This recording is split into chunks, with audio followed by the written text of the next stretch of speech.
ต่อ EP 2พีนั้นต่อ EP 2 EP นั้น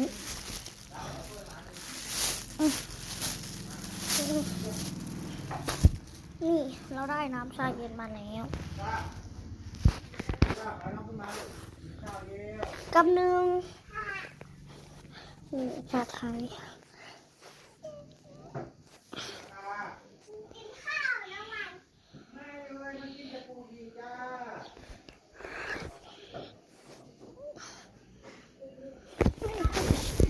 คนตัวเรา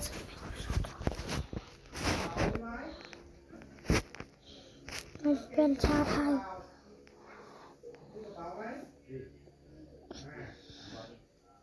ออกพึ่ง